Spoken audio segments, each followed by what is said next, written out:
vamos dar início à nossa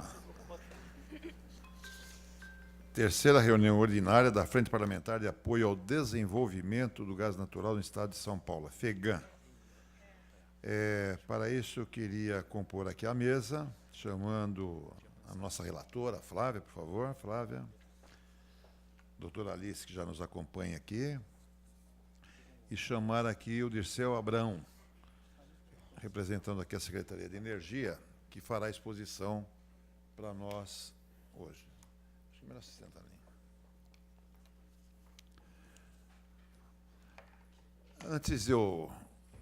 Antes de darmos início à reunião, o Luiz Fernando Quilice, cadê ele? Ele tem um compromisso e veio especialmente hoje para falar com o presidente da Gás Brasiliana, mas queria fazer um comentário aqui a respeito do segundo Fórum Brasileiro de Gás Natural. Então, Luiz Fernando, por favor, você fique à vontade aí, rapidamente você fazer a sua colocação. Ótimo. Boa tarde, deputado João Caramês, demais integrantes da cadeia produtiva do gás natural. Apenas de uma forma muito rápida, já anunciar que em 2018, a Aspacer, que é a Associação Paulista das Cerâmicas de Revestimento, estará realizando a segunda edição do Fórum Brasileiro do Gás Natural. Nós tivemos a oportunidade de realizar a primeira edição desse evento nesse ano, no último mês de junho, com grande sucesso. O evento foi realizado em Santa Gertrudes, que é a capital do polo cerâmico, não só de São Paulo, mas do Brasil. Santa Gertrudes hoje é a terceira cidade do estado de São Paulo que mais consome gás natural, muito em função da presença da indústria cerâmica na cidade e naquela região. Então, numa conversa com o deputado João Caramês, coordenador da Frente Parlamentar do Gás Natural, nós vamos realizar esse evento ano que vem, no dia 19 de março, uma segunda-feira, aqui em São Paulo, capital, mais precisamente na Alesp, onde nós estamos, num auditório que futuramente nós vamos definir. O evento, embora organizado e realizado pela Aspacer, não é uma atividade que busca especificamente abordar a questão da relação do gás natural com o setor produtivo da cerâmica de revestimento. É fazer uma discussão ampla sobre o papel presente e futuro do gás natural na sociedade brasileira.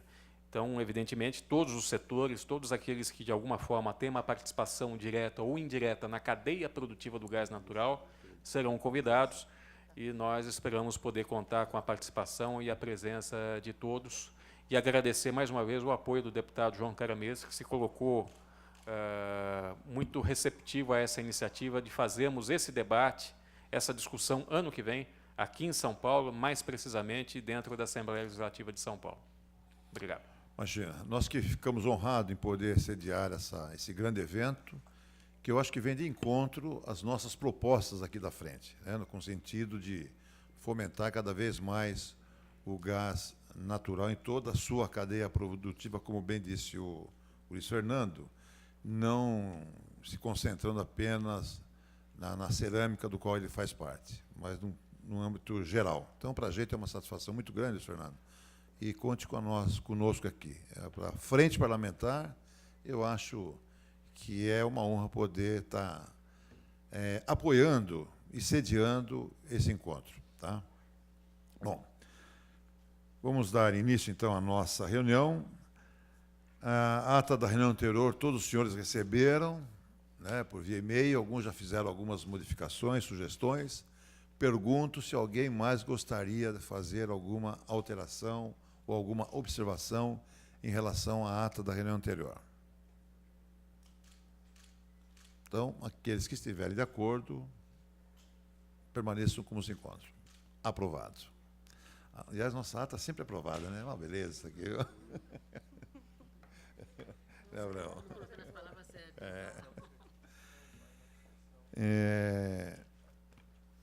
Bom, hoje, a apresentação, o tema é o Plano Estadual de Metas de Gás Canalizado, cujo palestrante é o Dirceu Abrão, subsecretário de Petróleo e Gás da Secretaria de Energia e Mineração do Estado de São Paulo.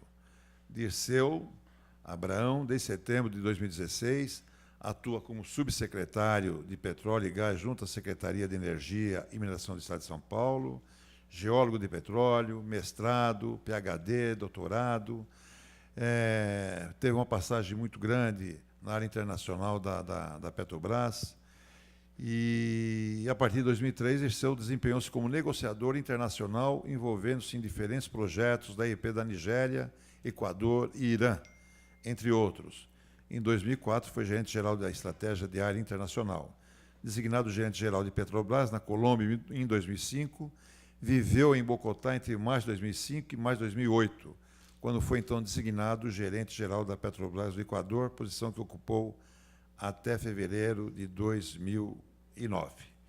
E hoje, esse grande e profundo conhecedor da área de petróleo é o nosso subsecretário de Petróleo e Gás junto à Secretaria de Energia e Mineração. É uma honra poder recebê-lo, Abrão, e fique à vontade para a sua exposição aí. Acho que fica melhor do lado de lá, né? Que eu vou transpassar eu mesmo os slides. Obrigado. Obrigado. Boa tarde a todos, obrigado pelo convite, é uma honra também estar aqui, poder dividir essas ideias aí. Eu estou, como mencionado, há um ano na Subsecretaria de Petróleo e Gás, e realmente eu fui sempre uma pessoa de EIP, petróleo, aquela história de bilhões de barris e tal, alguns milhões de metros cúbicos de gás, grandes descobertas, mas aqui em São Paulo eu me aproximei muito do detalhe do gás, né? Foi um aprendizado forçado, aí, bastante interessante, a gente vem se envolvendo muito nas questões. Muitas questões importantes que têm que ser resolvidas, então, com esse grupo aqui, com esse tipo de frente, é que a gente vai conseguir discutir. Realmente é muito importante o gás para São Paulo, dentro da ótica atual, dentro das circunstâncias futuras aí que são indicadas pelo avanço dos investimentos da indústria. Então, nesse contexto, é que a gente se coloca aí com esse plano que se traçou para a Secretaria no final do ano passado, né? Então, o que eu vou cobrir aqui de forma, espero que bem rápida, eu tenho uma mania de falar muito, então eu prefiro que alguém pode levantar a mão aí, quando estiver passando o tempo aí, porque começo a me envolver nos temas e acabo me enlevando aí com a discussão. A ideia seria, então, cobrir rapidamente essa questão que desse novo... Se você quiser ficar ali, para ficar mais fácil para você visualizar o tema, talvez. é melhor. Viu? Melhor. Obrigado. Então, o que existe realmente é um novo cenário para o gás natural. Aliás, é um cenário para o setor petróleo como um todo, porque, no fundo, a gente acostumou com a Petrobras sendo a estatal, com forte participação do Estado, grandes decisões de Estado feitas através da Petrobras. Num momento, por questões de gestão anterior e por opções empresariais, acaba decidindo sair de alguns setores. E um dos principais que ela decidiu estar mais afastada, tendo que estar mais afastada, é o do gás natural. Aliás, a indústria esperava isso já há bastante tempo, né? Sempre questionando um pouco o papel da Petrobras monopolizador em relação às questões do gás. Então, é um momento importante onde o Ministério de Minas e Energia, então, criou uma iniciativa chamada Gás para Crescer, que é o que eu vou cobrir bastante aqui, coisas que importantes foram discutidas com relação ao gás desde a segunda metade do ano passado. E tudo isso aí, dentro do contexto de possibilidades existentes para São Paulo, gerou essa atualização do Plano Estadual de Energia, a necessidade de atuar o Plano Estadual de Energia, já que a economia se alterou muito em relação ao Plano 2020, o Plano Paulista de Energia, que foi traçado em 2020, para 2020, já estava totalmente desatualizado nesse momento, e como as questões do gás estavam muito intensas no ano passado, se antecipou para o Plano Paulista de Energia a discussão do capítulo gás natural, principalmente o gás canalizado, por causa da autonomia do Estado, né, por questões da Constituição, de tocar esse tipo de decisões. Então, a gente antecipou isso como parte desse processo, nesse momento, né, para se chegar à aprovação do Plano Paulista de Energia mais no final desse ano, já com esse capítulo do gás aprovado pelo Conselho Estadual de Política Energética. Muitas questões existiam na época, essas expectativas do pré-sal foram meio atabalhoadas durante os últimos anos, falam em muito investimento, muitas descobertas, acabaram não acontecendo, ficou uma dúvida no ar. Então, como geólogo até interessado nessa área de petróleo, eu vou cobrir rapidamente essa questão das possibilidades de gás brasileiro e do gás importado também, nesse momento aí, que pode vir da Bolívia, continuar vindo da Bolívia, ou através de GNL, que é uma nova fonte possível, que já está chegando no Brasil, que pode ser ampliada também. Então, discutir esses temas aí, porque isso aí é que vai, digamos, governar decisões futuras, tanto de Estado quanto decisões empresariais envolvendo a utilização do gás. Discutir os potenciais investimentos que a gente veio e colocou no plano, discutindo com todos os atores, nas áreas de distribuição, em todos os segmentos, a parte de geração termoelétrica e todo o apoio às renováveis, que é uma questão específica para o Estado de São Paulo. As renováveis são muito importantes e o gás é um fator importante, inclusive, como essa transição aí para essas renováveis, o apoio necessário às renováveis. Discutir também... bom, aí a gente coloca as linhas gerais do plano, uma consolidação, como a gente vê nesse momento aí, nesse futuro, aí, nesse horizonte até 2029, que foi traçado dentro desse plano. Discutir algumas questões específicas e importantes do status do mercado do gás natural, que é aí que eu vou discutir o momento das coisas importantes que estão sendo discutidas na iniciativa Gás para Crescer, e que a gente tenha participado ativamente, acho que muitos aqui também estão participando ativamente, nas discussões com o Ministério de Minas e Energia, e fazer algumas considerações finais. Então, espero fazer isso nesses próximos 40 minutos, aí, se a gente não se estender demais em algum tema, aí para dar espaço depois para um debate. Aí. Então, tudo começa com a redução do domínio da Petrobras no processo do gás. A redução do domínio levou o governo a imaginar a iniciativa Gás para Crescer, que basicamente é algo que veio com a proposta de colocar o mercado brasileiro do gás adotando práticas internacionais, exatamente por causa da necessidade de atrair investimentos. Será interessante manter práticas internacionais do Brasil, atrair, então, esses investimentos dentro de um ambiente competitivo que levaria, que é o que todo mundo espera, né, uma discussão muito profunda. A gente vê que o Brasil tem o gás brasileiro, tem um gás antigo da Bolívia, mas como é que fica essa questão de precificação do gás? Há essa possibilidade? Num ambiente competitivo, será que a gente consegue trabalhar e melhorar a própria competitividade da indústria que necessita do gás com um gás mais barato? Esse, finalmente, é parte desse objetivo dessas discussões todas, né? Então, começando com relação às perspectivas de suprimento, que era aquela questão de, por anos, várias empresas queriam conseguir contratos com a Petrobras, era mais difícil por causa da transferência dos compromissos do gás boliviano que chegava no Brasil. Não se tinha muita certeza se o gás associado ao pós-sal da Bacia de Campos, na época, seria suficiente para um grande crescimento da indústria. Chegou o pré-sal, vem a questão dos investimentos, são muito volumosos. Quem vai fazer esses investimentos? Quais são realmente essas reservas? Saíram vários números de futuro, alguma coisa ufanista, inclusive em termos de Brasil, que não foram muito bem trabalhados, e ficou uma suspeita no ar se realmente a gente tem gás para fazer esse desenvolvimento. Então, eu vou discutir as duas fontes principais aí, né, que é o brasileiro e a parte que a gente pode ainda pensar em termos de importar gás, seja via Bolívia, ou seja, via construção de plantas de regasificação em terminais de GNL. E, nesse contexto, começando pelo gás brasileiro, a gente tem que falar das bacias brasileiras, né? Tudo que está em verde nesse mapa do Brasil e tudo que está quadriculado aí na costa são as bacias sedimentares brasileiras. Propriamente, são 29 bacias sedimentares, e se discute muito esse potencial das bacias brasileiras. Mas, se a gente for admitir, em termos de construir um futuro energético para o país, a coisa começou muito mais pesada depois da descoberta da Bacia de Campos, principalmente as rochas terciárias e cretácicas na seção pós-sal, são rochas mais novas, que começaram a trazer todas aquelas grandes descobertas. Aí o petróleo realmente se inseriu no cenário da economia, da energia no Brasil, e essa Bacia de Campos, ela foi o grande atrativo, digamos, quando se fez a primeira abertura do setor petróleo brasileiro com a lei em 1998, a primeira abertura, onde a Petrobras fez os primeiros contratos de parceria, outras empresas estrangeiras começaram a atuar no Brasil. O foco era em várias bacias, mas principalmente na Bacia de Campos é que a gente encontrava mais resultados.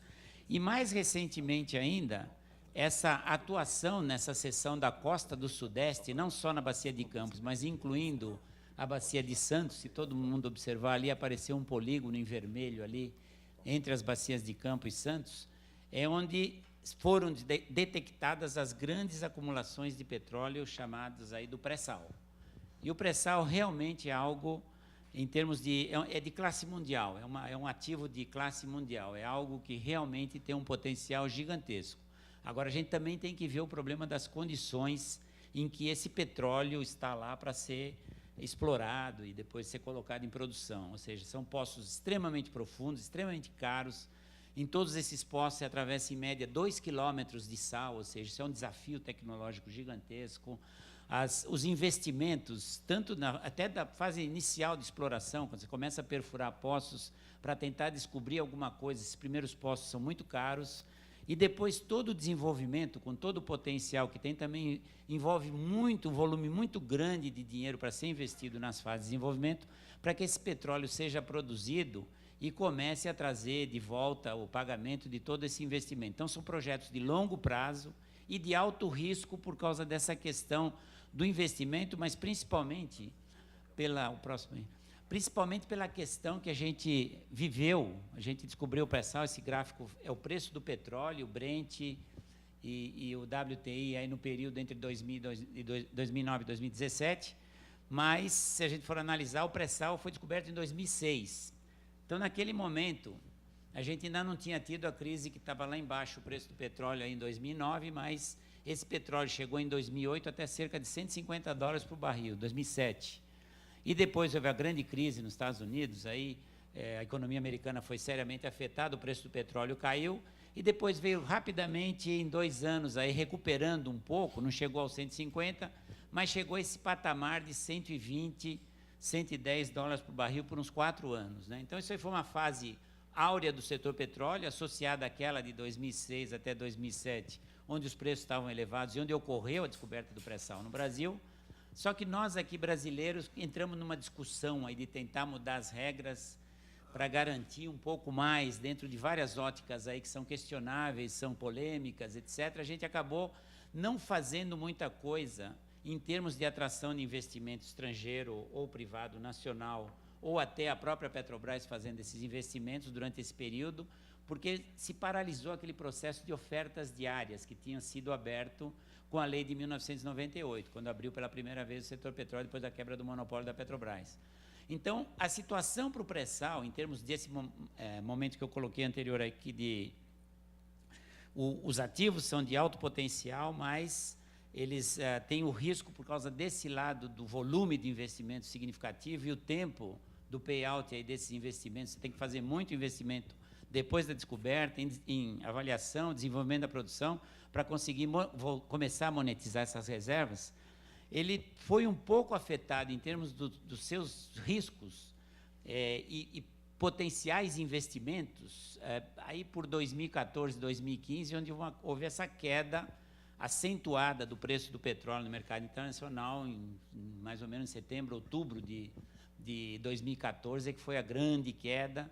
O petróleo chegou à casa dos $30 por barril em 2016, no comecinho de 2016, depois se recuperou um pouco, mas se a gente vê nesse gráfico aqui, até agora em 2017, oscilando, mas com uma tendência de baixa, ou seja, nós estamos num momento onde a Petrobras, afetada por todo esse processo, diminuiu seus investimentos. Todo mundo deve lembrar aqui que isso aí impactou a indústria, porque por alguns anos a Petrobras, sempre muito organizada, propunha seus planejamentos estratégicos com horizontes de 5 anos de investimentos, sempre na casa, aí, quando a gente estava em 2008, entre 2008 e 2013, era sempre na casa dos 200 e tantos bilhões de dólares em períodos de 5 anos, e na entrada do Pedro Parente, agora a Petrobras fez a revisão do estratégico, e nesse período de 5 anos, aí, a partir de 2017, ficou estabelecido um total de 75 bilhões de dólares de investimento. É um investimento gigantesco ainda, mas é resposta a esse quadro que a Petrobras está vivendo com suas dívidas e que se reduz significativamente em relação às expectativas anteriores. Então, dentro dessa saída da Petrobras por escolhas empresariais necessárias nesse momento para equacionar sua dívida, etc., o Ministério de Minas e Energia foi a campo e começou a implementar a iniciativa Gás para Crescer, para o gasto do gás, que eu já mencionei, para dinamizar o setor, atrair investimentos, e também na área da exploração e produção de petróleo se voltou aquela ter um calendário de rodada, já que a indústria, para manter seus investimentos, precisaria ter essa previsibilidade. E por isso foram abertos aí áreas, se começou a discutir. Então, está aí um mapa muito voltado para São Paulo, mas dá para se perceber ali o polígono que envolve as acumulações ali, é o polígono do pré-sal, na costa do Rio e de São Paulo. A parte de São Paulo é abaixo da divisa de São Paulo, que tem uma linha visível ali, e algumas áreas do pré-sal, já durante esse processo, desde o regime de concessão, que foram ofertadas lá atrás, já haviam sido descobertas. Houve um acelerado investimento da Petrobras, mesmo não com o recurso máximo, mas sim focado no pré-sal, que é o que vem acontecendo. Hoje em dia, a produção do pré-sal já ultrapassou a produção do pós-sal. Dos quase 2.700 milhões de barris que o Brasil produz por dia, a maior parte já é das áreas do pré-sal. E boa parte desse pré-sal está na costa de São Paulo, naquele campo ali que vai aparecer uma indicação ali em roxo, são as áreas próximas aí que vão ser ofertadas agora, mas o grande campo que produz aqui em São Paulo é o campo de Sapinhoá, do pré-sal, e isso vem inserindo São Paulo mais aceleradamente no setor como um produtor de petróleo no Brasil. Nesse contexto, o governo, então, decidiu voltar a ter uma oferta de áreas, e aquelas áreas em roxo ali, tanto em Sapinhoá como aquela mais a noroeste ali, dentro da área do pré-sal, chamada de Carcará, acabou sendo um foco de interesse de empresas estrangeiras, porque, em paralelo a isso, além dessas iniciativas do governo, se aprovou no Congresso a Lei do Serra, aí famosa, onde a Petrobras deixou de ser, por lei, a única operadora do pré-sal. Outras empresas poderiam entrar nesse tipo de operação. E a Statoil, a empresa norueguesa, acabou adquirindo os direitos da Petrobras naquela área de Carcará, né? Que eu não sei se dá para indicar aqui, dá. Que é esse campo aqui, campo de Carcará, de alto potencial, que ainda não está desenvolvido. Ele está descoberto, mas ele tem toda uma fase ainda de avaliação e desenvolvimento. Então, nesse contexto, dentro dessas novas ofertas aí, tentando atrair investimento, foram abertas aí rodadas que vão acontecer nesse mês e no mês que vem. Nesse mês, em dia 27, ocorre a rodada que vai ofertar blocos em regime de concessão, e aqui especificamente no caso da Bacia de Santos estão sendo oferecidos blocos em água rasa, mas principalmente nesse outro polígono amarelo aí, aqui a gente vê bastante potencial, porque os blocos em água rasa, caracteristicamente, e a gente tem alguns campos nessa região aqui, o campo antigo de Merluza, Baúna, Coral, Estrela do Mar, são campos de pequenos volumes de óleo em águas rasas.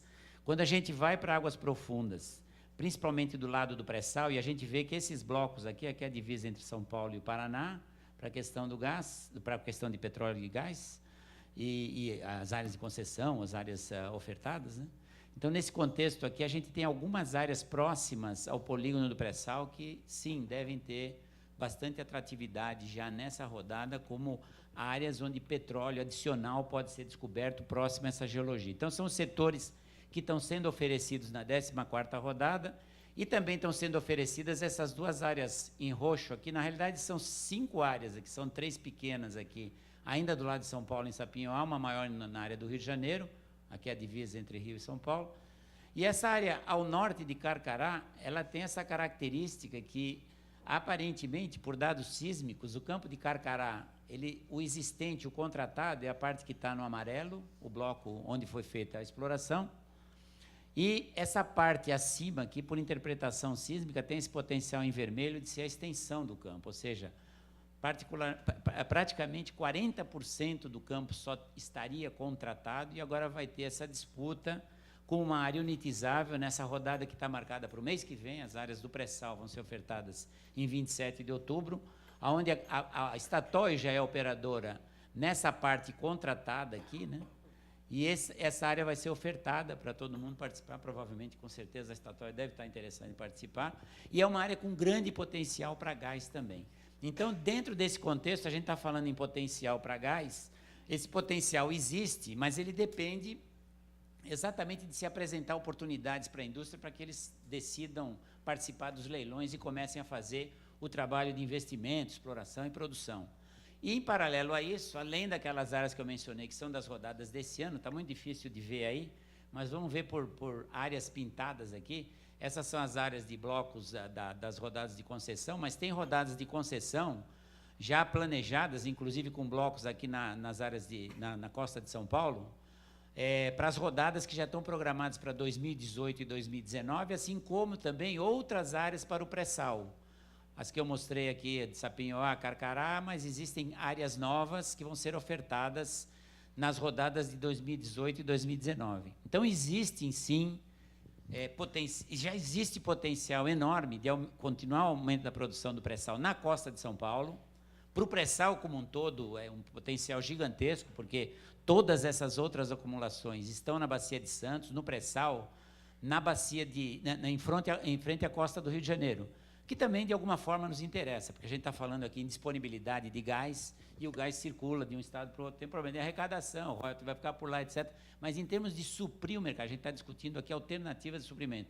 A tendência é, com o potencial dessas áreas que vão ser oferecidas nesse mês, no mês que vem, em 2018, 2019, a expectativa é que realmente a gente cresça muito na disponibilidade de recursos que, se bem administrados e com investimento adequado, principalmente nas fases de desenvolvimento, vão ser monetizados pelas empresas e gerar todo esse recurso de gás brasileiro aqui na cara da gente, aqui em São Paulo, né? Então, é algo bastante importante em termos de futuro para a indústria do gás em São Paulo, esse potencial volume que deve vir daqui. Isso aqui é um quadro só para mostrar quão impactante foi isso para São Paulo, né? Se a gente vê aí ao longo desses últimos anos, em São Paulo era o sétimo produtor em 2010, em termos dos estados brasileiros.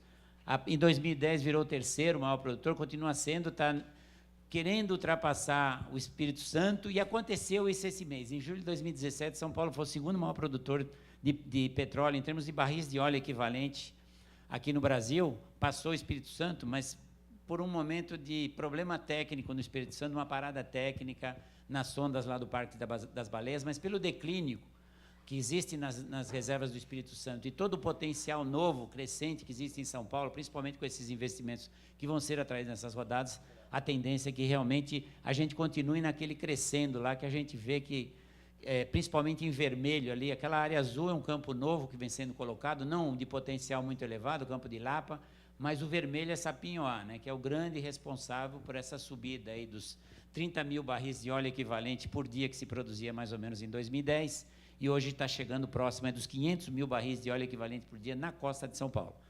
Então, dentro desse contexto, a gente está preocupado para ter a disponibilidade do gás, não adianta alguém ir lá explorar e descobrir gás, tem que estar equacionado a questão que eu mencionei aqui, que é muito volumosa em termos de investimentos. Além do desenvolvimento, você tem que, por caso do gás, o petróleo é mais simples, né? Você bota um navio flutuante que acumula gás, que acumula petróleo líquido, de vez em quando passa um outro petroleiro lá, transfere o petróleo de uma embarcação para outra, esse petróleo vai para o mercado. O gás precisa de rotas de escoamento. Então, o que se tem de rotas de escoamento hoje em São Paulo, ele é ainda mais modesto, né, daquela fase dos campos lá, que nem Uruguá, Tambaú, Mexilhão, esses campos menores, aí, com produções menores, mas existe todo o potencial dessas áreas novas do pré-sal que entraram, ali que a gente está com uns 39,5 milhões de metros cúbicos por dia, que podem ser produzidos por Lula, Sapinhoá, Búzios e outros, é o potencial de produção, e vários desses milhões de metros cúbicos que já estão entrando aqui por essas duas rotas, né? A Rota 1 e a Rota 2, levando gás para a costa. E para 2020, esse cenário de 2020 que está traçado aqui, a gente visualiza não só a Rota 1 e 2, mas a Rota 3 também já entrando em operação, que é uma rota importante para a gente analisar, porque é uma rota que a Petrobras manteve nos seus investimentos, ou seja, é algo que a Petrobras diz, eu preciso produzir esse gás e escoar esse gás para que eu consiga aumentar meus volumes de produção de petróleo. Então, essa foi uma decisão importante, a Rota 3 está lá no planejamento estratégico da Petrobras, vai ser construída, então a gente tem, no mínimo, ali, quase uns 40 milhões de metros cúbicos por dia chegando no cenário 2020 na costa de São Paulo. Então, volto a frisar, nosso consumo hoje está na casa o consumo no estado de São Paulo está na casa dos 13 milhões de metros cúbicos, já foi 18, e o nosso planejamento aqui discute esse futuro, aí, esse aumento que a gente está esperando ter através do plano, com o aumento da infraestrutura e com o aumento da própria participação já de parte das distribuidoras que pesquisam o mercado e as indústrias que estão interessadas em receber gás, a residencial como vai crescer, a partir de grandes consumidores e comércio, essa análise de mercado aí de todos os municípios envolvem esse crescimento que a gente projeta aí no plano. Então, estaria mais ou menos por essa parte que eu vim discutindo aqui, essa coisa de tem gás, tem bastante gás brasileiro, tem o gás que a gente vai precisar, o escoamento está mais ou menos equacionado e a gente torce agora para que os privados, porque a Petrobras já disse, não tem nos seus planejamentos estratégicos, além da Rota 3, mais nenhum investimento para escoar o gás. E eu sei que todo mundo pensa numa Rota 4, né, que se fala, é a rota que viria dos grandes campos aqui em frente a São Paulo, Carcará, por exemplo, esse que eu mencionei, que é da Statoil, que ela provavelmente vai participar da rodada, e estar interessada em construir algo desse tipo, chegando aqui em São Paulo, esse gás de Carcará com volumes maiores, aí, inclusive com arrecadação significativa aí, que traria para o Estado, né? Mas não é só isso, eu mencionei o gás brasileiro, existia aquela coisa no passado, como é que a gente vai traçar um plano, propor para a indústria esse crescimento sem ter a certeza do gás? Eu acho que o que eu estou tentando colocar aqui é que, sim, tem um potencial muito grande, já existe infraestrutura, existe possibilidade de infraestrutura adicional que provavelmente alguém vai se interessar. Existe também a parte que já existia, que era o da Bolívia, né? O gás boliviano ainda está lá, tem o contrato, a Petrobras está interessada no contrato, vem demonstrando, está interessada apenas em produzir a parte dela lá, que é cerca de 15 milhões, 12 a 15 milhões de metros cúbicos por dia. O resto seria uma negociação direta com os bolivianos, mas fica a questão aqui, será que vale a pena discutir com os bolivianos enquanto a gente tem possibilidade de trazer o gás brasileiro já para essa nova etapa de expansão?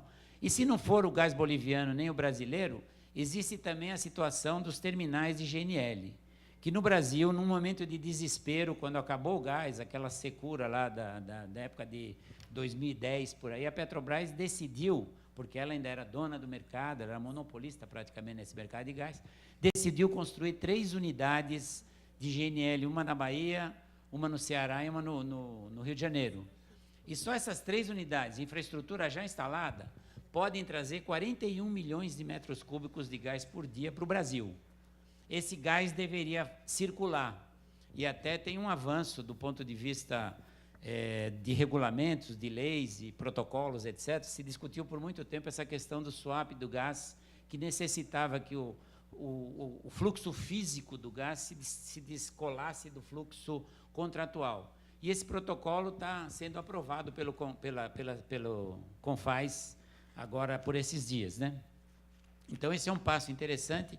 Esse gás pode, sim, entrar na Bahia, entrar no Ceará, entrar no Rio de Janeiro e ser trazido aqui para São Paulo para ser vendido aqui. Tem uma questão séria, que é a questão tributária, que também é parte do que eu vou mencionar mais tarde aqui, que está se tentando resolver através do gás para crescer. Mas, de qualquer forma, outros estados, tem um estado que está mais avançado nisso, que é Sergipe, que já tem um terminal lá sendo montado lá para alimentar uma termoelétrica que já vendeu energia em leilão, então eles estão montando um terminal lá, e outros terminais podem ser montados, e por que não um aqui em São Paulo, caso necessário. Então, a disponibilidade de gás está aí, depende desse fluxo de investimentos aí a futuro, mas com certeza é um quadro onde a gente pode sim, agora, analisando o mercado e o mercado sendo demandante, a gente poder planejar a infraestrutura necessária, as ações necessárias de Estado para efetivamente abraçar essa possibilidade de desenvolvimento patente que está aí na frente. Então, como eu mencionei, o suprimento é sim totalmente factível, né? E o melhor, vou discutir um pouquinho mais para frente, com as iniciativas do gás para crescer, você provavelmente vai passar a ter competição na oferta, porque um dos problemas do preço do gás, das dificuldades do gás no Brasil, a gente tem que admitir que é porque só tem uma companhia vendendo, né? Então, por mais que ela é brasileira de coração, eu trabalhei lá há 35 anos, sou apaixonado pela empresa, etc., mas ela tem suas visões empresariais. Então, se houver, e isso vai começar a haver, pelas regras do gás para crescer, essa nova fase de investimentos, se houver essa competição na oferta, provavelmente a gente pode estar vendo horizontes futuros aí de preço de gás mais barato, né? Então, se a gente juntar essa coisa do suprimento factível, com condições adequadas para que os investimentos ocorram, né? Que se dê segurança jurídica a esses contratos, a gente pode ter um ciclo aí onde a gente começa a ter toda uma possibilidade de desenvolvimento acelerado desses mercados, expansão da infraestrutura, pode ter os projetos termoelétricos, né? Porque a gente vai ter gás para os projetos termoelétricos. Hoje a gente não tem a possibilidade de crescimento dos projetos termoelétricos por causa da estrutura de como eles vendem energia, mas isso também está pensado aí junto à iniciativa Gás para Crescer, e dá todo o apoio, que isso é específico, mais específico para São Paulo, todo o apoio necessário ao desenvolvimento das energias renováveis, que são muito importantes para São Paulo. Então, nesse contexto, se a gente for olhar por que a gente em São Paulo saiu na frente, eu acho que o gás ele tem essa perspectiva de poder trazer uma energia que estava cada vez mais difícil em São Paulo. O potencial hidrelétrico está praticamente esgotado no estado de São Paulo. Existiam essas dificuldades aí, tem gás, não tem gás. Como a gente começou a chegar nesse quadro de maior possibilidade, se a gente olhar para o Brasil ainda tem um cenário muito incipiente de desenvolvimento da infraestrutura para distribuição de gás. E, na realidade, o único hub que existe, onde se cruzam linhas de gás, de distribuição de gás no Brasil inteiro, ele está aqui dentro de São Paulo. Em São Paulo podem circular aí 50 milhões de metros cúbicos por dia para diferentes origens, diferentes destinos. Então, é em São Paulo que a gente tem essa movimentação de gás, se tem esse hub, se tem a maior rede de distribuição desenvolvida. Então, é a chance da gente conseguir, nesse momento, aí, com essas perspectivas de futuro que estão se desenhando, realmente encenar um momento de real desenvolvimento para a indústria do gás de São Paulo. E esse momento, então, ele tem vários pontos. Primeiro, é isso que eu mencionei, desse hub aí, que pode circular 50 milhões de metros cúbicos por dia, avaliando pela população e comparando com a Europa, etc., ainda é bem baixo e tímido o nosso consumo, aí estaria 8% abaixo da média mundial para distribuições metropolitanas dos tamanhos que a gente tem aqui em São Paulo. A rede, então, é meio rarefeita ainda. Existe potencial, isso foi trabalhado junto às concessionárias que trabalham lá, junto à indústria, potenciais extensões, etc. Existe potencial grande para estender a mais municípios. Temos essa proximidade em relação a isso, também é um recurso gigantesco, muito gás que está aqui, muito próximo de São Paulo. O importante em São Paulo tem sido, por causa da segurança energética, essa tentativa de aumentar a geração de energia nos centros consumidores através de termoelétricas. É uma discussão bastante interessante, até pelo aspecto ambiental, mas isso daria sustentação e segurança energética para toda uma região, não só da área metropolitana de São Paulo, mas também para a Baixada Santista e outras regiões mais importantes próximas, aqui até Campinas, etc.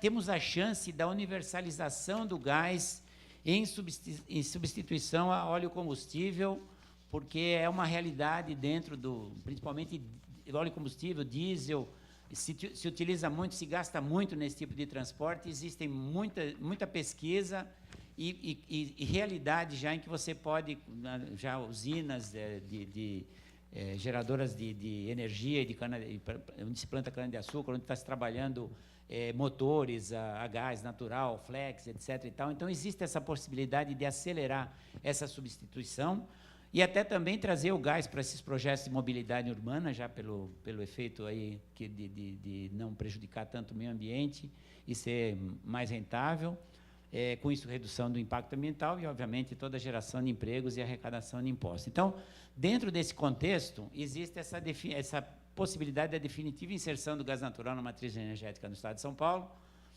E, nesse contexto, nós, voltando àquela comecinho que eu fiz aqui, nós temos a proposta de revisão do Plano Paulista de Energia até o horizonte 2030, e, como eu mencionei aqui, em função da iniciativa Gás para Crescer, que veio começando a trazer essas novas realidades para o gás, a gente antecipou o capítulo gás natural no Plano Paulista de Energia, que deve ser divulgado até o final do ano, mas o plano de metas do gás canalizado, que é essa potencial expansão que se vê para a inserção de mais gás na matriz energética de São Paulo, já foi aprovado pelo Conselho Estadual de Política Energética.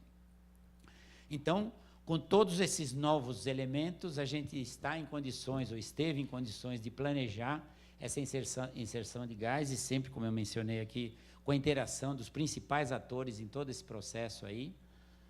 E nós temos as nossas questões do Estado também, né? Nós temos uma agência reguladora, existem questões que vêm sendo discutidas com as distribuidoras, a parte de tarifas, etc. Então, a gente está começando a promover ações do Estado para criar essa melhoria a nível do que está na responsabilidade do Estado de São Paulo.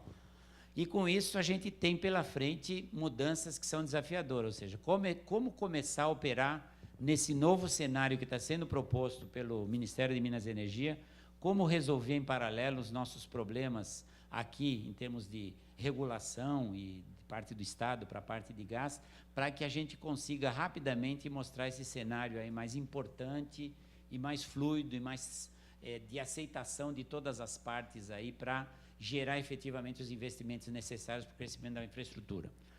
Esse mapa mostra, então, a nossa situação aqui em 2016. Então, depois de toda essa análise de possibilidades de expansão, municípios, áreas que poderiam ser, tem todo um potencial de mercado para receber o gás.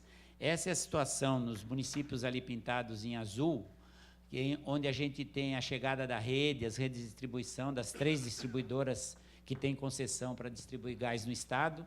Essa situação em 2016, então, foi projetada mais à frente em função dos mercados, e lá para 2022 a gente vê que a gente poderia ter gás chegando nesses outros municípios que foram pintados em preto ou em azul turquesa ali, porque eles são municípios que poderiam vir a ser desenvolvidos por gasodutos virtuais, ou por gás comprimido, ou seja, não se anexarem diretamente à rede, mas sim ter a chegada de gás para uma distribuição local, dado o potencial de consumo de gás pela indústria, principalmente, existente nesses municípios. Então, esse é o cenário que a gente conseguiu desenhar junto a todos que estão fazendo as suas investigações de mercado e etc. a futuro. E, se a gente olhar um pouquinho mais para frente, dentro de possibilidade, a gente poderia incluir mais todos esses outros municípios aí que apareceram coloridos em cinza, aí no mapa, ou seja, é uma ampliação significativa para a rede. A numerologia lá, não sei se está muito fácil de ver, mas, de qualquer forma, ao final, a gente projetou, então, a partir de 2016, com o horizonte de 2029, a gente estaria tendo investimentos aí na casa de 13, 14 bilhões de reais aí, para todo esse crescimento de rede, um crescimento considerado já até de acordo com as regras da Agência Reguladora de São Paulo, investimentos que são, como se chama normalmente no contrato de concessão, investimentos prudentes, né? Ou seja, investimentos em que se teria grande certeza aí de todo o seu retorno. Os consumidores subiriam aí da casa de 1,8 milhão de consumidores para mais de 5 milhões. A rede se estenderia hoje está com 16 mil quilômetros, poderia saltar acima dos 45 mil quilômetros. Os municípios passariam de 143 para casa aí dos 285. E o volume distribuído, que hoje são aqueles 13 que eu mencionei, poderiam passar para 18. Mas aí tem um aspecto importante. Primeiro, tudo isso aí está considerando, não está considerando o gás termoelétrico, exatamente pelo problema das operações das termoelétricas aí nesses últimos anos, onde você só opera na baixa dos reservatórios, né? Aquela história ela é intermitente, ou seja, é muito difícil alguém continuar se interessando em investir em termoelétricas sem ter a certeza de que vai poder produzir um mínimo, pelo menos, por algum tempo, para garantir o retorno do seu investimento e, obviamente, quando os reservatórios baixassem, aumentar as suas produções. Então, é essa discussão que eu vou colocar aqui para frente, que também está envolvida, né, numa discussão a nível nacional, está embutida dentro da discussão da iniciativa Gás para Crescer. Mas, de qualquer forma, voltando aos volumes, esse crescimento de 13 para 18, ele é algo considerando os 13 e considerando o crescimento em direção a novos investidores. Porque em São Paulo a gente já chegou a consumir os 18 milhões lá no passado, ou seja, a rede atual, ou um pouco menor até do que a atual, já serviu para distribuir os 18. Acontece que ela servia um grupo de clientes que vieram sendo, como todo o Brasil, afetado pela queda na economia. Então, reduziu o volume de gás em algumas indústrias, comércio, residência em alguns municípios. Isso aí, então, caiu daqueles 18, porque também tinha um pouco de gás termoelétrico lá nos 18, e caíram para os 13. Então, os 18 que estão colocados ali são todos esses potenciais novos mercados para onde a gente vai crescer, né? Quanto tempo eu tenho ainda aí, mais ou menos? Fica à vontade? Obrigado. Já passamos da metade. Então, nesse contexto, voltando para a tabelinha lá, nesse contexto aí, esses 18 milhões que estão ali é um crescimento que deve acontecer exatamente por essa pesquisa de mercado. Então, a gente poderia esperar mais gás para, com o retorno da economia, parte desse consumo anterior vir sendo retomado aí ao longo dos próximos anos, né, para todo mundo voltar a se reencaixar na economia ou até crescer mais, e também se encaixa aí, se colocaria mais aí algum gás para o caso das termoelétricas, caso já está bem definido hoje, depois de toda a discussão do gás para crescer, caso a gente venha a ter efetivamente termoelétricas que possam operar na base, essas que vão produzir uma quantidade de gás, ter o direito de produzir energia e vender energia, para que esses projetos se viabilizem. E existem já projetos desenhados nessa direção. Como eu mencionei anteriormente, São Paulo, aquela questão que se sofreu aqui já em 2014, né, todo aquele problema dos reservatórios em São Paulo, na época da reeleição da presidente Dilma e reeleição do governador Alckmin aqui, que toda aquela discussão, existem essas 3 unidades hoje em operação, né, muito próximas a São Paulo, são unidades termoelétricas aí, mas o que se projeta, já que essas termoelétricas vêm sendo operadas pela Petrobras, é um retrabalho em cima de termoelétricas que funcionavam a diesel, existe todo um trabalho de projetos novos que poderiam colocar 2 termoelétricas aqui na área do município de São Paulo. Quer dizer, você teria uma oferta de energia muito mais significativa, aí na casa de 1,5 gigawatts, para exatamente dar toda essa segurança energética aqui para São Paulo e para toda a área da Baixada Santista e as áreas metropolitanas adjacentes, né? E existe também um projeto, ou algum outro, porque existem várias discussões em andamento, as regras não estão ainda estabelecidas, mas esses, dependendo dos investidores, do entendimento do momento em que as regras que estão propostas são aceitáveis, existem também projetos como aquela unidade ali de termoelétrica em Lins, por exemplo, onde é um projeto que muita gente está já bem próximo de querer fazer os investimentos, basta aí fechar as regras, que poderiam gerar um volume, uma atração de um volume muito grande de gás numa área mais remota e que possibilitaria, inclusive, trazer um desenvolvimento adicional para as redes, porque a passagem desse gás em volume significativo para atender uma termoelétrica, obviamente, facilita todo o processo de desenvolvimento na rede e no caminho em que esse gás é trazido, né? Então, tem projetos de termoelétricas, nenhum aí está em implantação, nenhum está totalmente aprovado para ser implantado, mas são projetos que vêm amadurecendo ao longo desses anos, dada a necessidade clara desses projetos para a sustentação energética, até para maior desenvolvimento de algumas áreas do Estado, e que provavelmente vão se instalar mais rapidamente dentro das condições que foram fechadas aí depois da discussão do gás para crescer, né? Então, voltando a São Paulo, uma característica bem própria aqui do nosso estado é essa coisa da plantação de cana-de-açúcar. A lavoura de cana em São Paulo é um negócio fantástico, mais da metade, 52% do total da área plantada em cana-de-açúcar está dentro do estado de São Paulo. E com isso, o que acontece? Essas usinas vieram, todos os pontinhos azuis, essa parte oeste do estado de São Paulo, os pontinhos em azuis aí são usinas.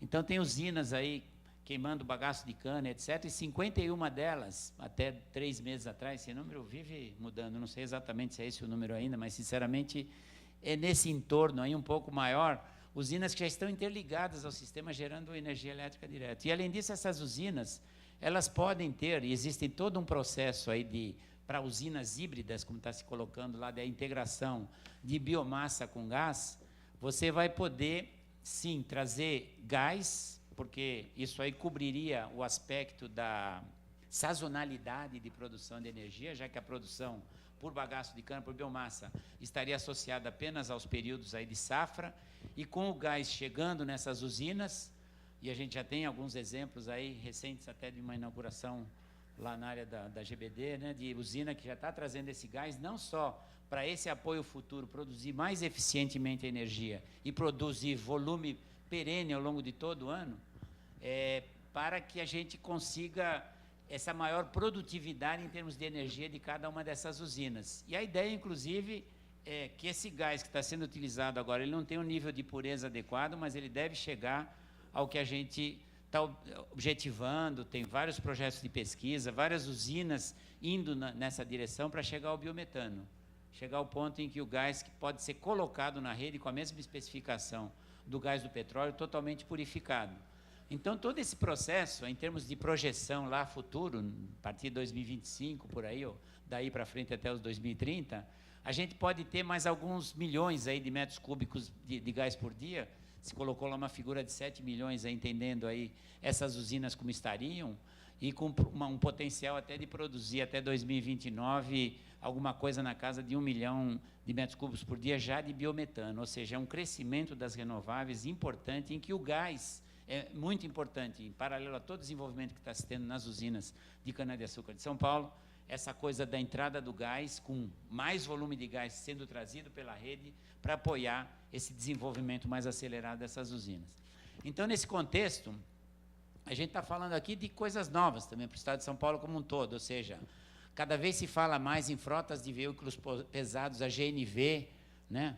Parte dessa inauguração que eu mencionei, e outras usinas estão já tendo gás muito próximo para alimentar suas frotas, ou seja, isso aí também é interessante do ponto de vista ambiental, está começando a usar a GNV para as frotas, ou até para equipamentos nas usinas em substituição ao diesel, né? Está melhorando o nível de emissões. Então, todos os equipamentos aí que trabalham na área natural, ou transporte público em algumas cidades até por GNV, ou seja, inserindo também, implementando o crescimento do GNV nessas áreas. Essas usinas híbridas, cogeração, com maior rentabilidade, maior capacidade de gerar mais energia, o biometano que vem pela frente, né, chegando a ser inserido na rede mais lá para frente, e tudo isso aí deve melhorar sensivelmente, em paralelo àquela oferta competitiva de gás, também melhorar a própria competitividade dos preços do gás natural em relação a outros energéticos. Então, nesse contexto, e também algo que não acontece, infelizmente, é muita lenha sendo queimada, principalmente se ela acontece em áreas de desmatamento ilegal, é algo que realmente o Estado vai ter suas políticas públicas para, utilizando esse volume de gás chegando nas diferentes regiões do Estado, para atuar fortemente na substituição do gás, da lenha pelo gás, principalmente nessas áreas de desmatamento ilegal que ainda existem no Estado. Então, no nosso Estado, a gente está aqui trabalhando dentro dessas mesmas melhorias globais ou nacionais para o gás, como um todo, que eu mencionei, e vou citar algumas delas aqui no Gás para Crescer, mas nós temos o nosso problema de previsibilidade tarifária em São Paulo, então uma discussão antiga, que teve uma revisão tarifária que ainda não aconteceu, de um ciclo anterior, que está no contrato de concessão, mas todas as concessionárias e os grandes consumidores estão, nesse momento, houve um período de judicialização dessas questões, então muito questionamento de como será esse futuro, como é que vão funcionar realmente essas regras, e a gente, na Secretaria, até com a ajuda da Fiesp, está fazendo um trabalho de uma grande concertação aí de parte da indústria para se discutir essas questões e tentar resolver algo para a gente ter um futuro e deixar o passado resolvido ao mesmo tempo. É uma tarefa, é uma daquelas que eu coloquei aqui, são mudanças desafiadoras, mas é uma dessas que a gente está abraçando aqui em São Paulo para tentar chegar a algo que deixe o mercado mais tranquilo em relação a essa coisa dos investimentos para o crescimento da infraestrutura para a distribuição de gás em São Paulo. Outra coisa também é aumentar, existem vários municípios, né, e também por problema de regulação, é muito difícil a gente conseguir fazer essas instalações de gás natural comprimido. Então, estudar a situação econômica de cada município, das indústrias que estão interessadas no gás, e promover um aumento maior desses municípios atendidos por gasodutos virtuais, como se chama, né? Por essas redes que o gás é levado por caminhão e que se distribui por gás comprimido lá nesses municípios, né? E também, bom, na discussão faz parte desses cronogramas, inclusive, em alguns casos, de futura inserção à rede, né? E com isso tudo também melhoria nas questões de licenciamento no meio ambiente, sempre é algo que é, às vezes, questionado, também o Estado trabalhar mais e agilizar esses processos. Isso a nível de Estado e a nível de Brasil. Eu vou mencionar rapidamente aí o que vem sendo discutido no Gás para Crescer, que é algo, como eu mencionei, vem sendo intensamente discutido desde o ano passado, e são, basicamente, esses aspectos regulatórios e tributários para o gás como um todo, a nível Brasil, e a gente tem algumas preocupações, isso aqui eu gostaria de dividir até num ambiente como esse da Assembleia Legislativa, porque a gente está começando a falar, já está começando a chegar nesse ponto em que essas medidas de alterações do mercado de gás vão se transformar em leis. Então, é o momento da gente começar a discutir intensamente essas questões aí em relação a levar a nossa contribuição para a discussão lá em Brasília, para que algo que está harmônico aqui no Estado de São Paulo, que veio sendo desenvolvido, ele continue sendo dessa forma e que não venham algumas regulamentações alterar esse estágio que a gente já está bastante avançado aqui em São Paulo, como eu mencionei. No resto do país ainda é muito incipiente, então tem situações aí que merecem, sim, uma atenção maior, né?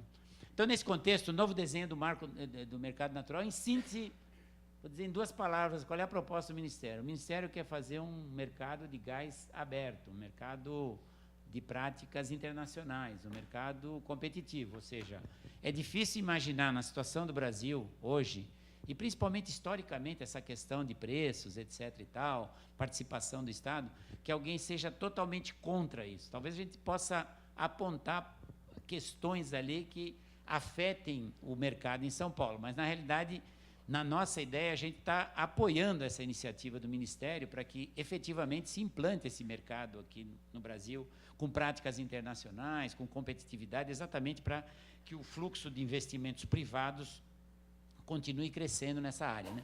Então, por exemplo, na área de transporte, grandes das discussões lá do transporte é que hoje a Petrobras cuida do transporte de gás no Brasil inteiro, né? Então, o sistema de transporte passa a ser por contratação de capacidade, ao invés de aquela carga natural de quantos metros cúbicos você vai consumir por dia, não, você compra os pacotes de gás que você vai colocar na rede para atender as suas necessidades, e a modalidade de cobrança do transporte também se altera para o regime de entradas e saídas que é utilizado nos países mais desenvolvidos do mundo, né? Então, a gente vai implementar essa modalidade de cobranças de transporte por entrada e saída aí nos dutos, os diferentes volumes. Se prega muito a independência, a desverticalização, ou seja, as regras, inclusive, estabelecem que a própria Petrobras de saída já vai ter que ter um certificado de que a transportadora de gás não tem nada a ver, vai ser uma empresa diferente da Petrobras. A Petrobras normalmente tem aquela holding, onde todos os interesses são discutidos aí do ponto de vista da holding. Esse tipo de coisa vem embutido aí nas mudanças do gás para crescer nessa área de transportes, né? Vai ter uma operação coordenada por um gestor de área de mercado, como foi chamado inicialmente, que é uma associação dos transportadores independentes, ou seja, os transportadores independentes, incluindo a Petrobras e os novos. A Petrobras já vendeu parte da rede para alguns novos transportadores que estão chegando no Brasil. Então, vai se formar um consórcio para se discutir essa questão de atender o mercado dentro do interesse de todos, não coordenado por uma única companhia, como é o caso hoje da Petrobras dominando esse mercado, né?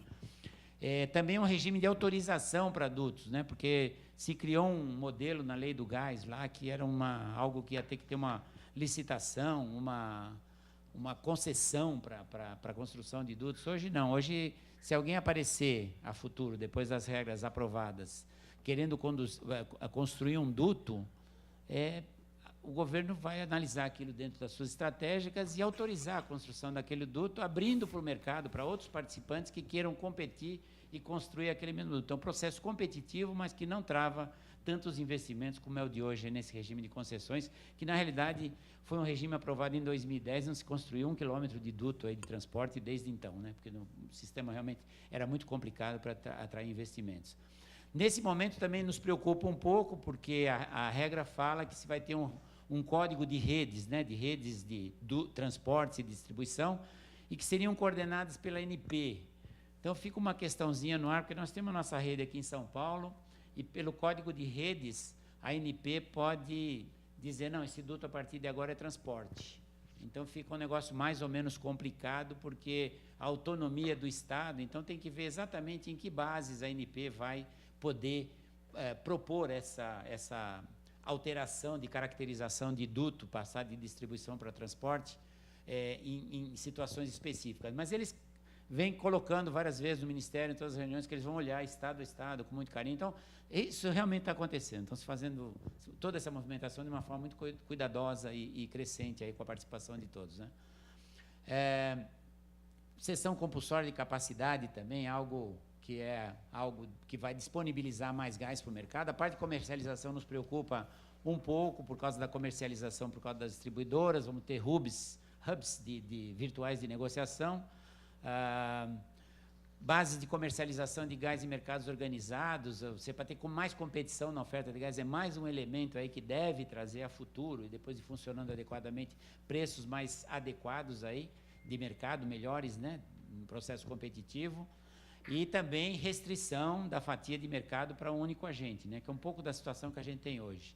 No caso específico de distribuição, que é algo que está regulado pela Constituição, ser autonomia dos Estados, é que está aí a nossa maior preocupação, ver como é que está essa proposta de texto de lei que está sendo escrito para ser apresentado ao Congresso, aprovado e implementar esse novo modelo, já que muito da autonomia dos Estados aí seria mais ou menos colocada contra determinações da esfera federal. Então, é algo que a gente tem olhado com muito carinho aí no acompanhamento dessas questões, né?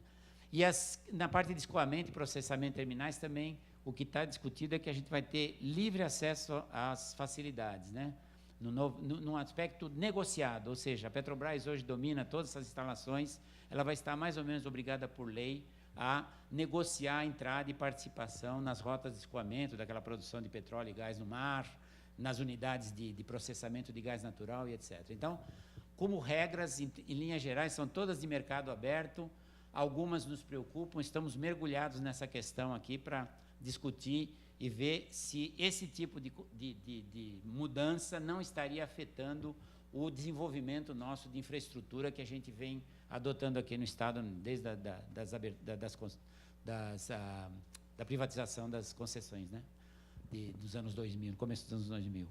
E tem o aperfeiçoamento das regras tributárias também, que eu mencionei rapidamente aqui, aquela história do ICMS, do gás que entra no Estado, no Ceará ou na Bahia, e que tem uma questão de tributação por lá e não no Estado de São Paulo. Ou seja, está se começando a discutir esse tipo de coisa. Eu vou acelerar um pouco, mas a parte tributária é extremamente complexa, mas o que está interessante é que isso tudo já está sendo levado pelo MME ao nível da Fazenda, e também com indicações de discussão no CONFAS, como eu mencionei já, aquele ato que diferencia no CONFAS a operação do gás natural, do transporte, separando o fluxo físico do tributário, e também um ponto que eu mencionei várias vezes aqui, essa integração do setor elétrico com o de gás natural, que basicamente é aquela história de permitir, em futuros leilões, termoelétricas entrando já com projetos que podem ser construídos, onde se vai ter a certeza que essas termoelétricas vão produzir pelo menos alguma coisa na base, algo que viabilize os investimentos para que eles ocorram e essas termoelétricas existam e estejam lá produzindo energia no momento que se precisar, né?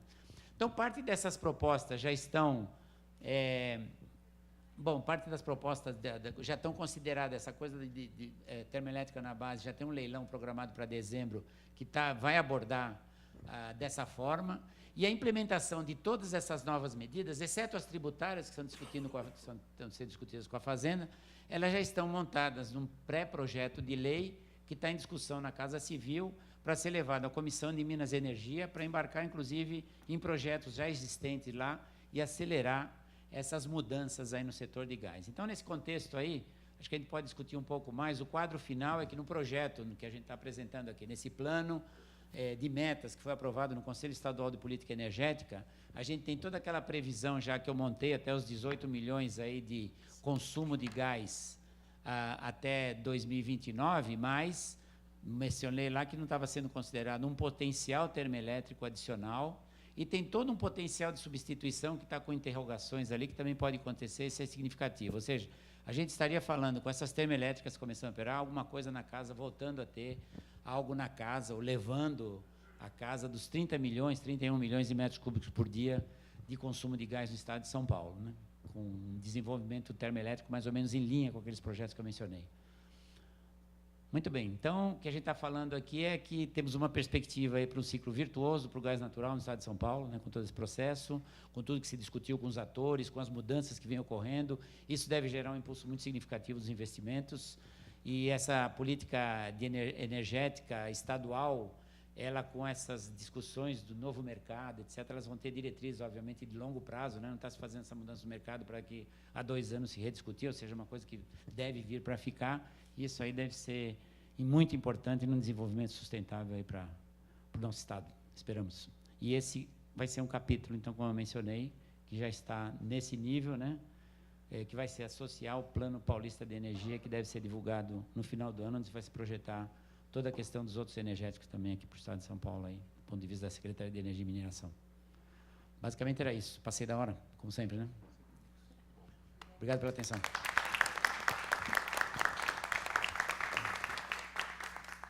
Por favor, Abraão, pedia que você voltasse ao seu lugar para a gente poder abrir a palavra para o plenário.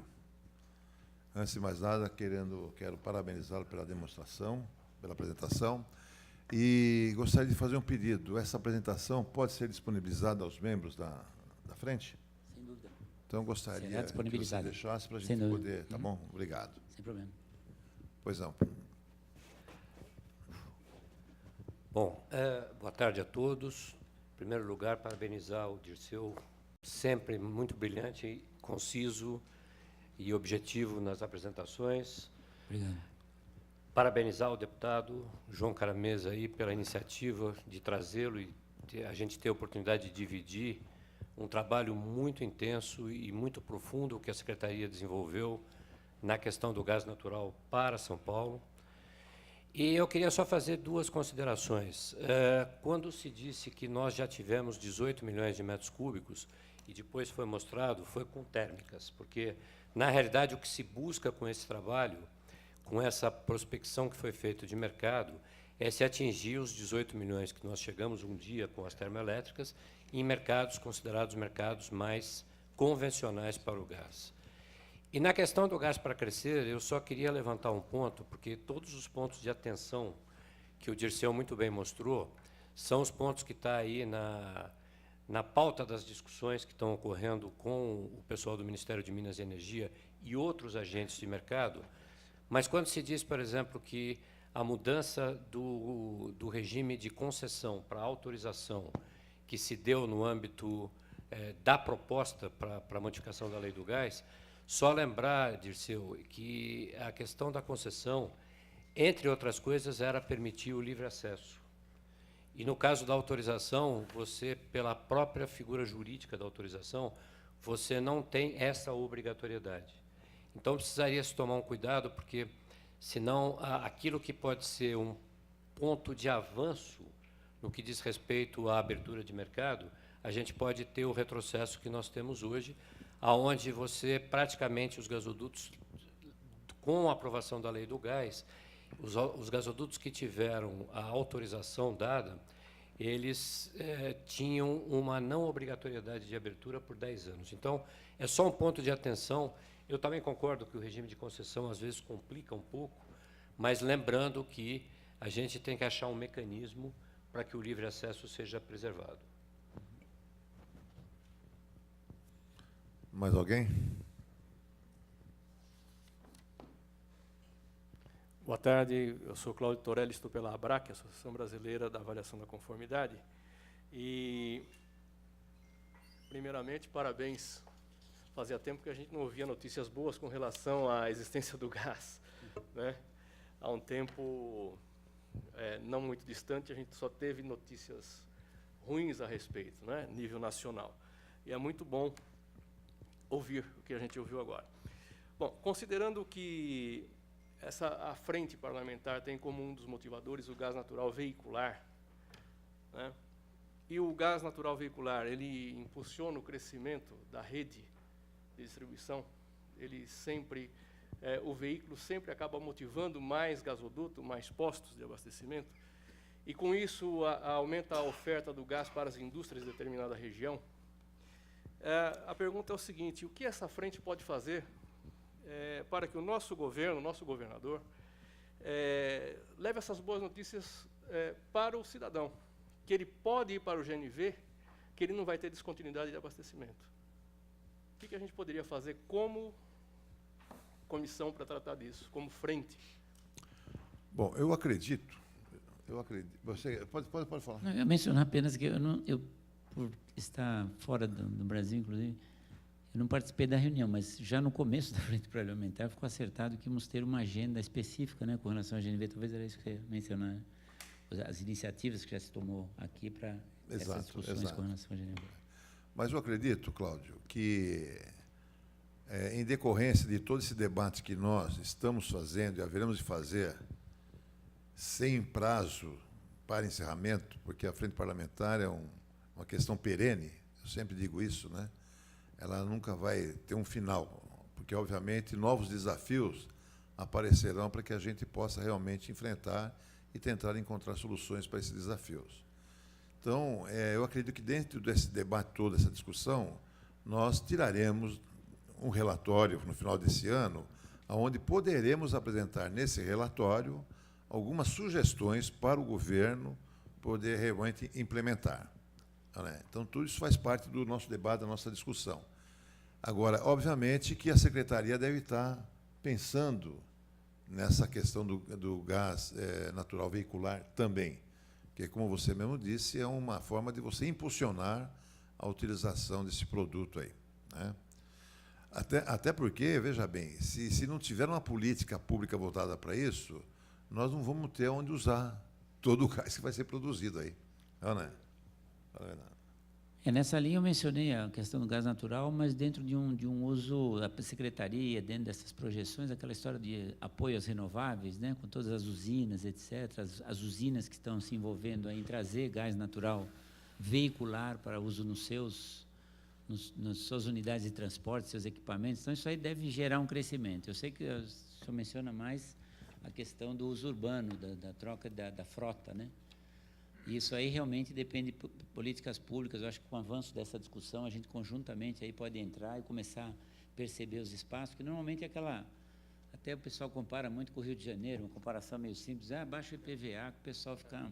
Eu acho que talvez não seja esse o mais aceitável caminho, é isso que vem se discutindo aqui. Eu não sei exatamente como é que a gente vai avançar nesse tipo de questão, mas acho que é interessante sim, né? Tem o problema das emissões, tem todo esse processo, mas...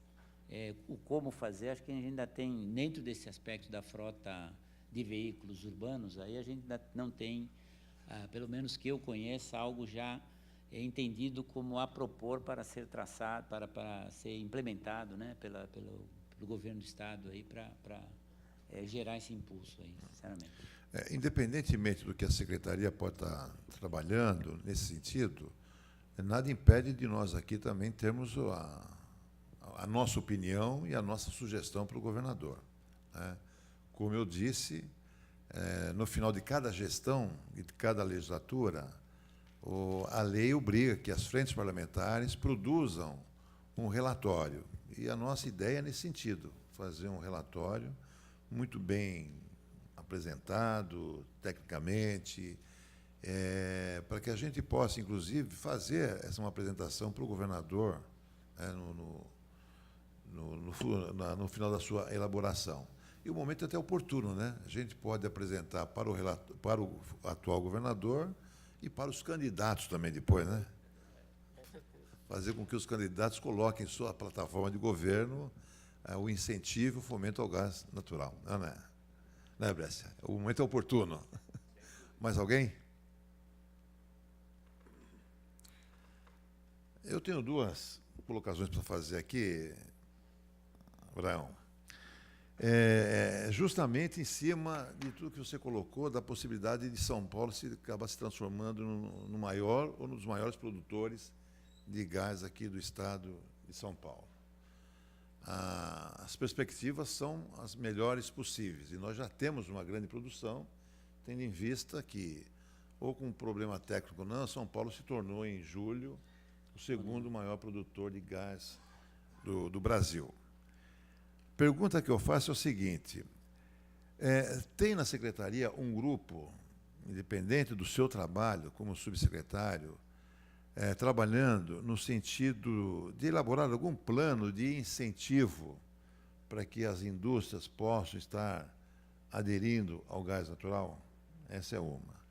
Segundo, tendo em vista também a grandeza de São Paulo dentro desse contexto, como que está a relação do governo do Estado de São Paulo junto ao Ministério de Minas e Energias, tendo em vista a preocupação mesmo que você colocou aí, no sentido das leis serem elaboradas Eu acho que São Paulo tem que fazer valer a sua posição de grande produtor de gás natural. Como é que andam essas negociações?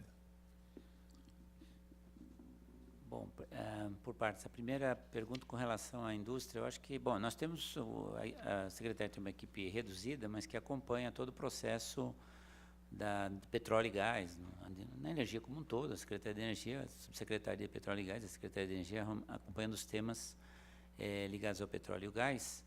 E o modelo do contrato de concessão, se a gente for imaginar, a gente tem as distribuidoras que têm a concessão do Estado para distribuir o gás, elas têm o incentivo para desenvolver esses mercados e o apoio da Secretaria.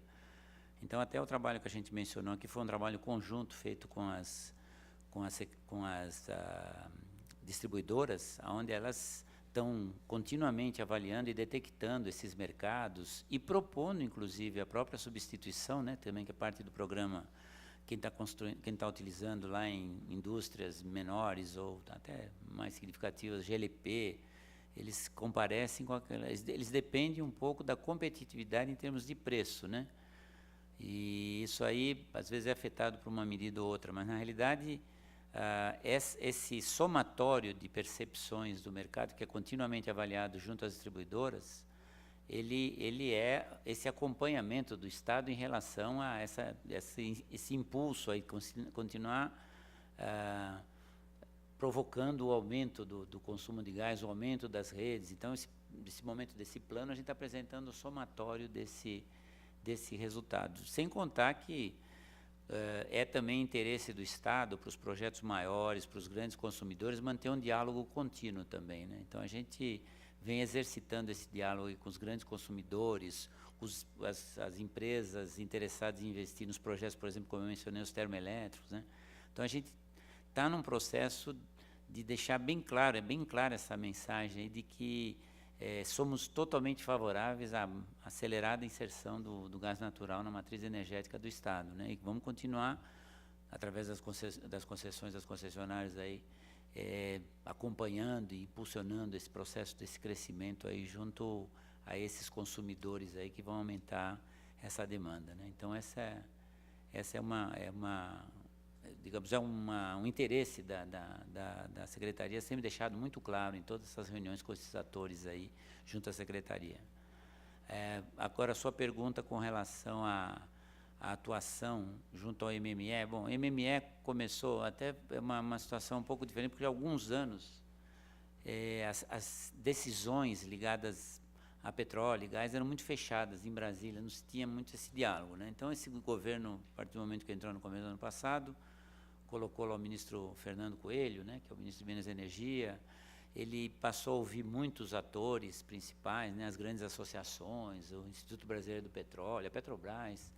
E tudo isso foi mais ou menos o nascimento de algumas iniciativas. Eu mencionei aqui muito gás para crescer, porque a gente está falando do gás, mas nessa área de petróleo e gás, que é tudo que a gente acompanha, na Secretaria também, para olhar sempre o lado São Paulo, mas dentro do ponto de vista do que está acontecendo no país como um todo, foram criadas outras iniciativas também, né? Uma específica para as renováveis, chamada RenovaBio, uma chamada Combustível Brasil, para essa parte de combustível, também nos interessa muito, nos preocupa, inclusive, porque com essa história da Petrobras e suas discussões de investimento, houve um período em que a Petrobras acabou se dispersando em relação a essa análise de futuro por questões de orientação política e decidiu, acho que foi muito comentado, acho que todo mundo sabe dessa história no Brasil, que se decidiu fazer 4 refinarias premium no Nordeste, por causa do pré-sal, né, no Norte e Nordeste do Brasil, né? Tinha alguma coisa projetada lá para o Maranhão, para o Ceará, para o Rio Grande do Norte, Pernambuco acabou saindo uma delas, né, que não é tão premium como as outras que estavam pensadas mais tarde. Isso aí, na realidade, tinha um foco, porque se levaria o petróleo do pré-sal para ser processado nessa refinaria e ser exportados ali de cara com o mercado norte-americano, principalmente, né? Então, era um projeto, mas, na minha maneira de entender, o petróleo sendo produzido aqui no Sul para ser levado lá para o Norte e Nordeste, só se exportasse todo esse volume, né? Então, mas aquilo, por várias outras razões, acabou não acontecendo. A Petrobras voltou atrás desses projetos no momento em que ela ficou fragilizada com relação a investimentos futuros. Então, a Petrobras foi sempre a companhia que designou, olhou para o quadro do refino e definiu o que queria construir aqui e ali, as grandes refinarias, e a gente vê espaço para isso, que São Paulo é o maior consumidor, realmente nos preocupa, porque hoje o Brasil importa cerca de 500 mil barris de petróleo refinado, ou seja, na forma de diversos produtos por dia, né? Então, isso aí, sem contar que já afeta a balança de pagamentos, já traz essa questão aqui de como é que fica esse desenvolvimento. Então, nesse contexto, a discussão com Brasília ela é muito intensa nesse processo. Essa parte de combustível Brasil também tem suas definições.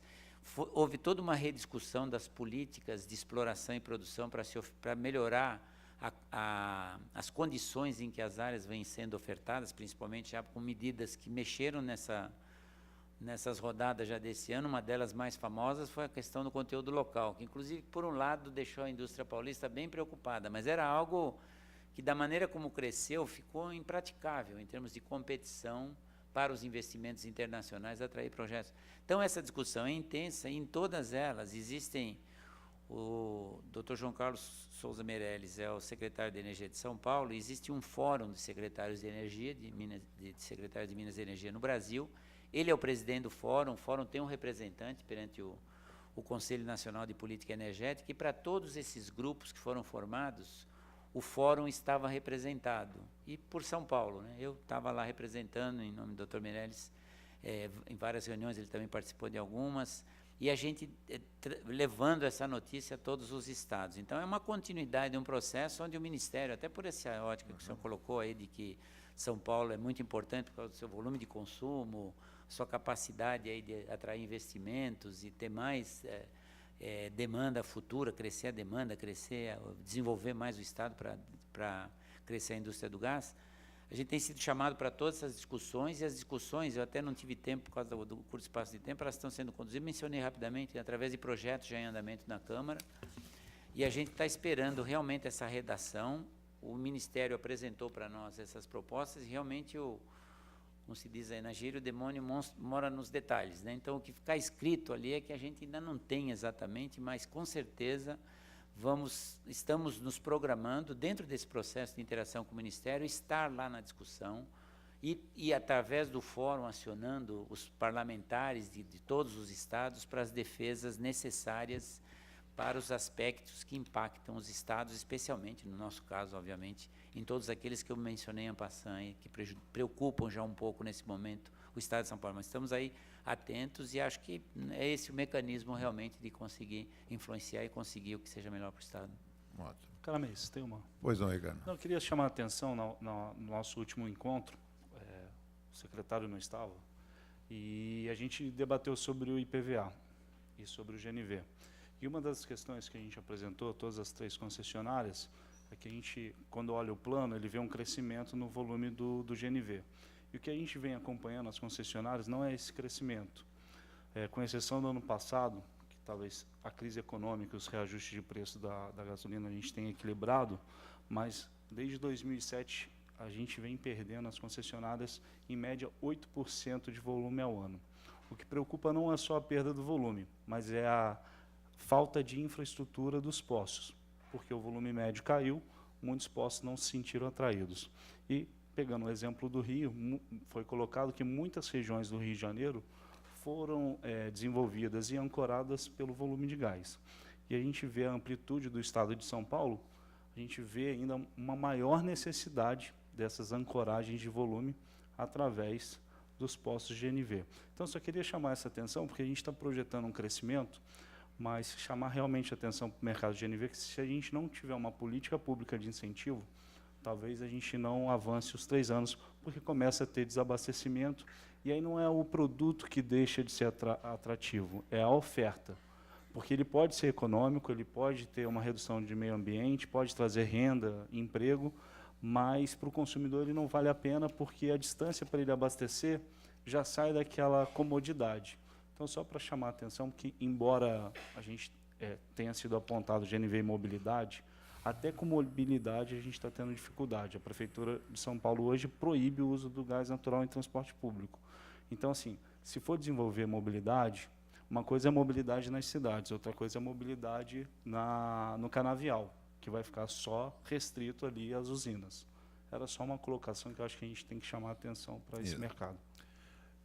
Eu me lembro também, Ricardo, que dentro dessa colocação que você fez, nós decidimos também, primeiro, ouvir o subsecretário, né, para que pudesse demonstrar aqui o que ele demonstrou para todos nós, e, posteriormente a isso, nós marcamos uma audiência com o secretário da Fazenda, porque ele é o homem do cofre, não é? Então, com certeza, qualquer incentivo tributário que venha com autorização da Secretaria da Fazenda, a Secretaria vai receber de bom grado isso aí. Então, feita a apresentação do Abraão, nós já vamos acionar a nossa Secretaria para que possa marcar essa audiência. Os senhores serão comunicados, certo?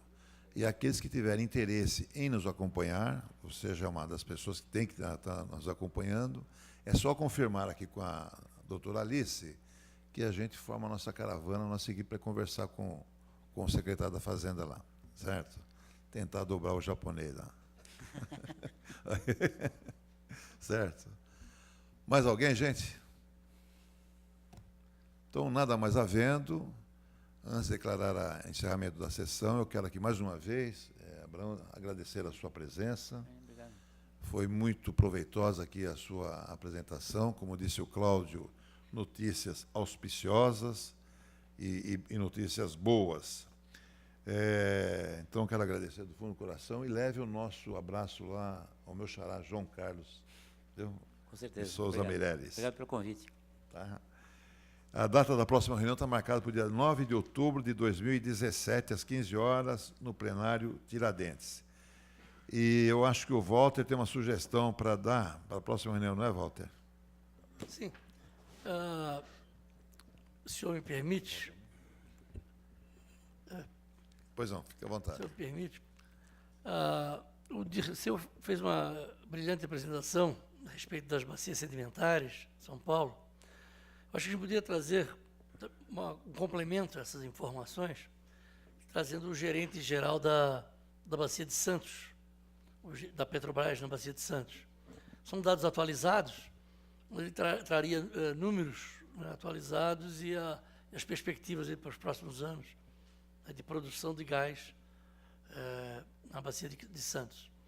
Então, se o senhor achar conveniente, né, O plenário é acho que soberano. seria um complemento muito bom à apresentação do...